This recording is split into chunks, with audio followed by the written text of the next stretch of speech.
السلام علیکم. وعلیکم. اول ځل د لوور کور دا د منډا علاقه دی او دلته منډا ټیم دا برني ټیم دی او ما هم د ژوند کې اول پرې راځي زه دلته راغلم. واقعي خبره دا ډېر ښکلی د لیدنې ځای دی. دلته غرونه دي او دلته غونډې دي، اوبه دی او دلته ډېر خلک راتګ غواړي. سهار نه زه ګورم مختلف پارټیانو ول ملګري رسي دلته کیني بیا لوړ شي.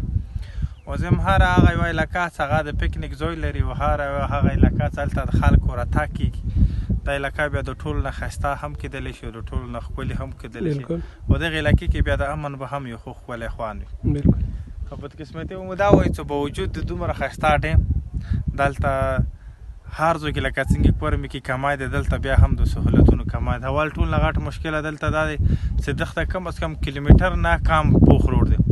که دې دپاره د روغ بندوبست وشي نو د خپلې علاقې مې نه یم پوهېده چونکې هغه د دغې علاقې دي هم نو زه یم که چېرې دغې ته یو پوخ روډ بندوبست وشي او دلته واړه واړه پکنیک سپوټ داسې جوړ شي چې که یو سړی فیملی راولي یو سړي سره ملګري رسي یو دلته څه د برانه مرانه مشکله شي یو د ګلي هغه شي څه هغو ته دلته اساني وي. دلته یو سهولت هم نشته دی. دلته یو هم داسې پروګرام دی چې دلته خلک وغواړي چې دلته راشي.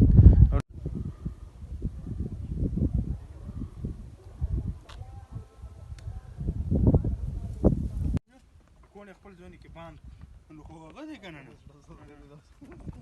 ته نه خوځېږي نه غورځېږي او دې کې په کور اړوب کړی به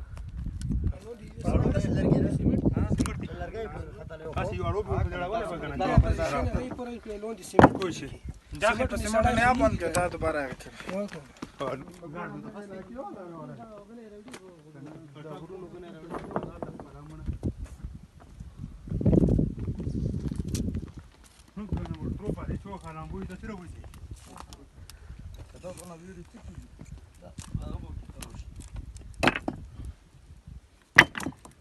مو ملګری دي مو جمشید بای دي